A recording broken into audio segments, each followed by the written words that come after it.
Hey everyone, welcome back to Online Latin. Today we're going to talk about deponent verbs, uses of the dative case, and jussive noun clauses. So we'll go ahead and jump in and talk about deponent verbs.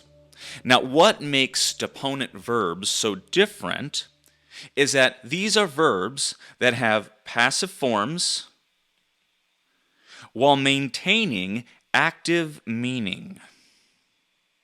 So it's important to know whether or not you're dealing with a deponent verb.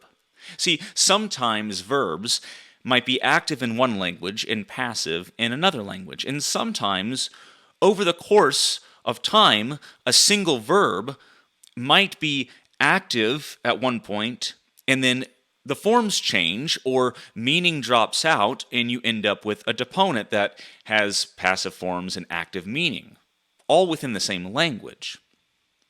So it's very possible for these deponents to change over time. By nature, deponent verbs lack a third principal part. And the reason is because the third principal part is where we derive our perfect active verbs from. And so because there are no active forms, we don't need a third principal part. Here, we'll do an example. We'll use the example fateor. And you can already notice here in the first principal part, it's passive because there is no active form here. The second principal part is just as obvious, fateri, also passive. There is no third principal part, as I just said. And then we go to the fourth principal part, fasus, and then of course our other endings here, and we'll use sum. And this means to confess. So again, notice the first and second principal parts, they're both passive, which is very different from a regular verb. So even though the first and second principal parts are there, they still look different. Now, there are some exceptions for deponent verbs. In fact, some forms do stay true to their voice, even if you're dealing with a deponent verb. And the exceptions are in the present and future participles. They have active forms, and they have active endings, just like you'd expect.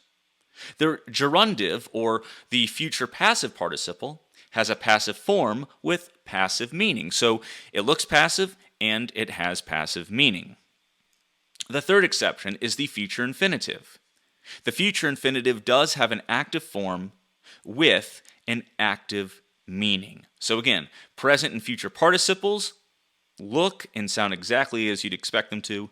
The gerundive, the future passive participle, also looks and sounds just like you'd expect it. And then the future infinitive, again, active forms with active meanings there. Now, not all deponents are the same. In fact, there is something called a semi-deponent verb. Now, semi-deponents, these are deponents with more of these same exceptions that I just mentioned. So they are deponents, but they've got more exceptions than it would be usual for a normal deponent. They are normal in the present system, but they're deponent in the perfect system.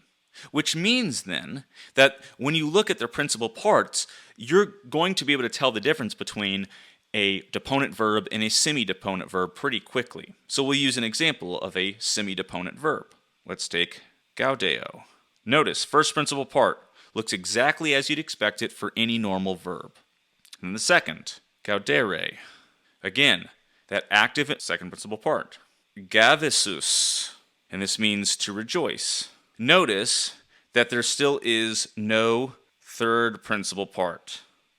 It still is not there. This is why it's semi-deponent. And again, this means to rejoice, gaudeo. We'll do some examples here then. We'll use the verb audeo, and we can see it here. So you'll see how it's semi-deponent. So we'll see a place where it's normal in the present system and then deponent in the perfect system. Audeo, audere, no third principal part, and then ausus eum. And this is like to dare. This is where we get the word audacious from. So here's a sentence. Audemus ad patrem orare. This is we dare to pray, orare, to the Father. We dare to pray to the Father. And so you can see active form, active meaning. Okay, the voice is reflected in the form here. But if we went into the perfect system, things would be different. It's like the same semi-deponent verb, sumus, ad patrum, orare. Same sentence. And this is, we dared to pray to the Father. So you can see how these semi-deponents, they are normal in the present system, but deponent in the perfect system. Because even though this first verb construction here, even though it looks passive, it's active, which is typical deponent. Deponents, the way that they're used, they're still going to be affected by the words around them. And a great example of this is the way that the ablative case is used. The ablative case. And so this is the ablative with special deponents. So there are different examples of the way the ablative case can be used with special deponent verbs. Here's a little list of what we'd call special deponents. Say, utor, which is like I am benefited by, or I enjoy, I use. Fruor. And notice that passive ending there at the end. I enjoy. Fungor. I perform. Potior.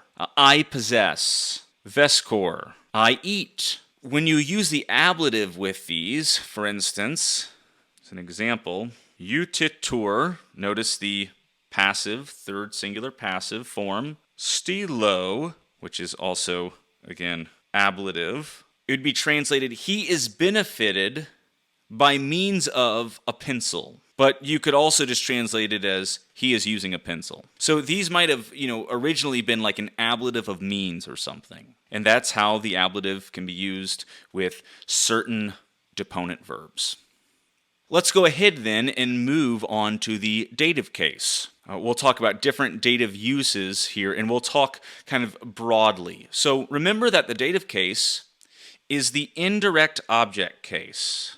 And it derives its meaning from the word do, which means to give. Do, dare, dedi, datum. This is where we get that dative part, to give, to offer. The dative case can be used in a variety of ways with different parts of speech. And so first we'll go ahead and start with adjectives. The dative case can be used with an adjective to describe attitude, quality, or relation of a noun when that noun is put in the dative case. This is a modifier, an adjective, with an application toward that particular dative noun. So it's something like this. You have an adjective, and then your dative, and this is some kind of application, the adjective toward that dative noun. So whatever your adjective is, and then toward, or for, or near to, or fit for, or pleasing to, or dear to, or useful to the noun. And that noun, of course, is in the dative case, that dative noun. So an example might be something like this. Sacrificium Deo gratum erat. So we've got a noun, and then we have an adjective. And the noun and the adjective are going to be connected to each other through this to be verb. So the sacrifice was pleasing, and now we've got Deo, which is in the dative case, to God. The sacrifice was pleasing to God. So that's how the dative case can be used with certain adjectives. Now let's talk about how it can be used with certain verbs. Specifically, we'll talk about how the dative case can be used with certain intransitive and impersonal verbs. Because intransitive and impersonal verbs are adjectival in nature, they have a similar relationship to the dative case nouns as adjectives would. So many intransitive verbs take a dative noun as an object, and these verbs convey a similar relationship as the adjectives previously discussed. So we'll take an example here then. Plakeo, like the verb plakeo, let's put it plus a dative noun. So let's say plaket deo in the dative case. So plaket would be it is pleasing, deo to God. You see, you get that same sense of toward God, right? For, near to, fit for, dear to, whatever the context allows. Placet Deo, it is pleasing to God, toward God. Now keep in mind that Latin also likes to make compound verbs. And the way that Latin does this is by taking prepositions and turning them into prefixes. So when the meaning of the verb is significantly altered by this prepositional prefix that's been added to the beginning of the verb, then the dative noun acts as the object of that preposition. So we'll take an example of this. We'll use the verb sequor. This is from like non sequitur. Non sequitur is, it's something that doesn't follow. So sequor is to follow. So sequor. And we'll put a prefix on it, ob sequor. Okay? So we'll do two sentences now. One with sequor and one with ob sequor. And we'll do the third person singular, deum sequitur. And that's simply he or she follows God. Deum sequitur. He or she follows God. But if we use ob sequitur, we have to do it a little bit differently. In fact, it's no longer deum. Now we need it in the dative case, deo. So it's more like he or she follows in the direction of God.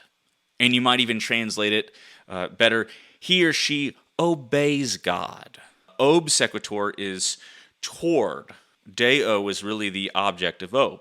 So it might be too much to remember every verb that uses the dative case this way, but it will certainly be helpful if you know this. It'll be helpful just to remember that this is a possibility, and so you're thinking of this as you're translating.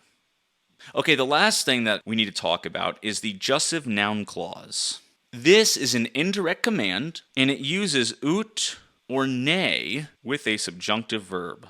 Now, you've seen this formula before. This can be easily confused with a purpose clause. You have to be careful. And the way this works, this Jussive noun clause, is that you're actually dealing with, again, an indirect command. So this is a part of, this is like indirect discourse or an indirect statement, but it's a command. So the entire clause functions as the object of the verb in the main clause. Now, the Wheelock book has some great examples of this on page 303, and we'll use a couple of them and then we'll make some of our own for the actual Jussive noun clauses. But some very simple examples of, just for comparison, an imperative would look like this. Hoc facete, that is, do this. That's what that means. That's just the imperative. The second person plural imperative.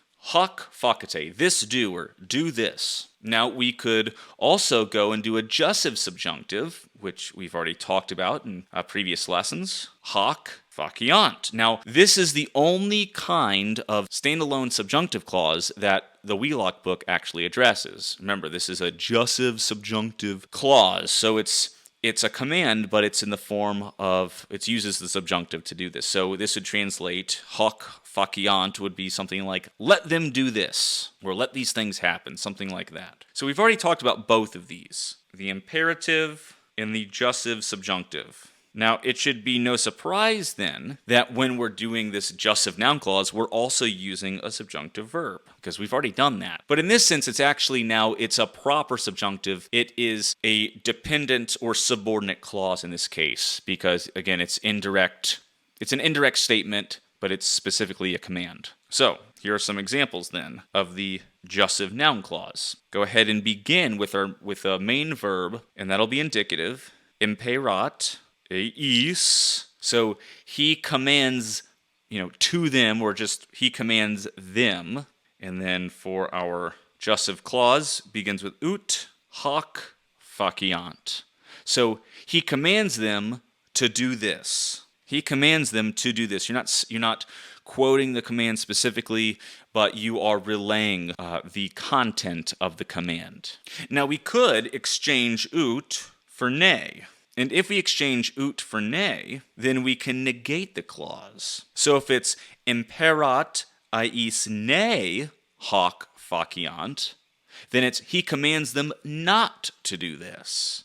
He commands them not to do this. And that's it. That's the basic jussive noun clause. Again, it's very easy to confuse with a purpose clause, so you have to be careful. Okay, that's all that I've got for you today. Remember to do your readings and do your exercises, and we'll talk more in depth about this stuff next class. So, until then, have a great day.